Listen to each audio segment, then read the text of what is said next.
Alright, internet. End of day 4.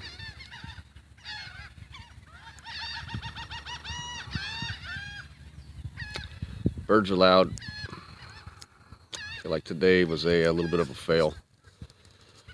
Upon talking to some of the campers at the last website, the last campground, about where we had planned to go today,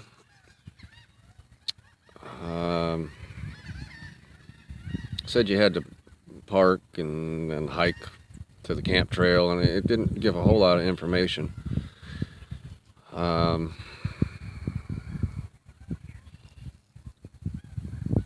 Anyway, apparently you get to the campground and you gotta hike like 2 miles, mile and a half, something like that, over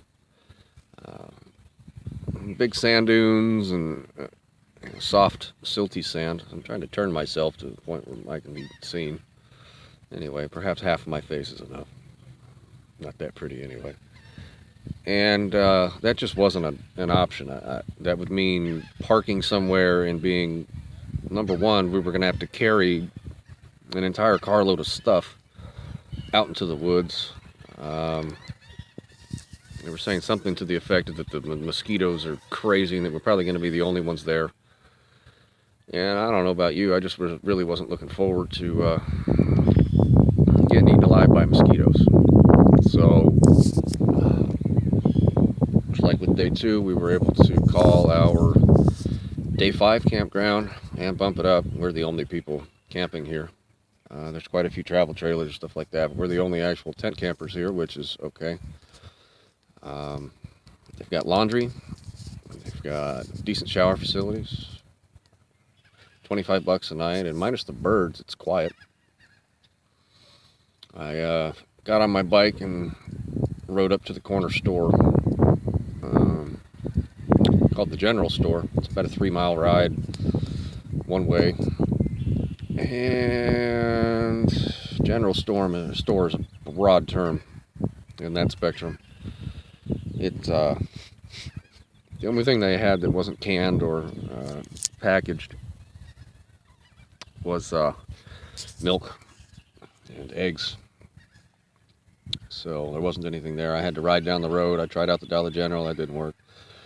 So I rode like 7 or 8 miles down the highway to what the locals referred to as the grocery store, in which if I'd have gone 9 miles the other direction, there'd have been a town with a real grocery store. The grocery store that I went to was about the size of a Walmart bathroom.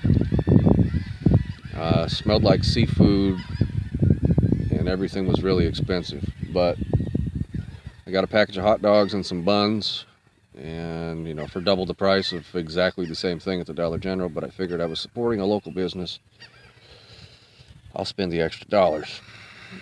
I ran into some interesting, couple of old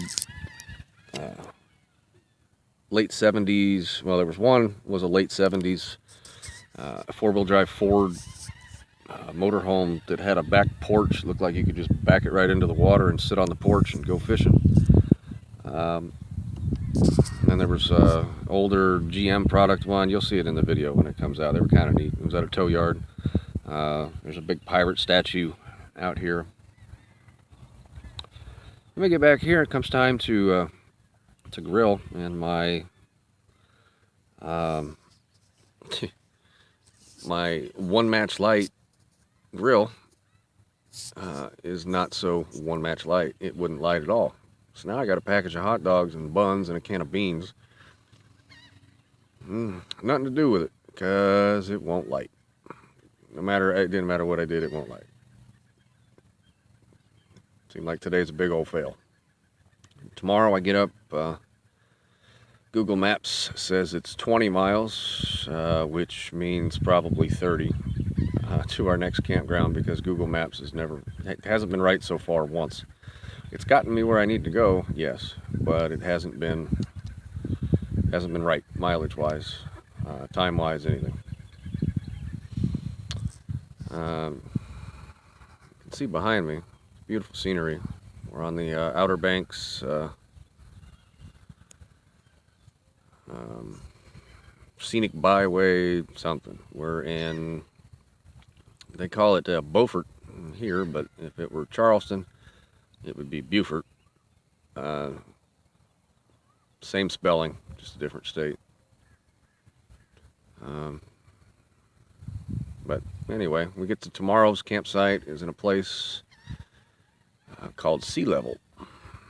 And if I'm not well, I think the day after. Anyway, we get there tomorrow, which is Monday, and then Tuesday morning we get up and we go ride the ferry to Ocracoke and go explore a island village. Anywho, that is the check-in from today.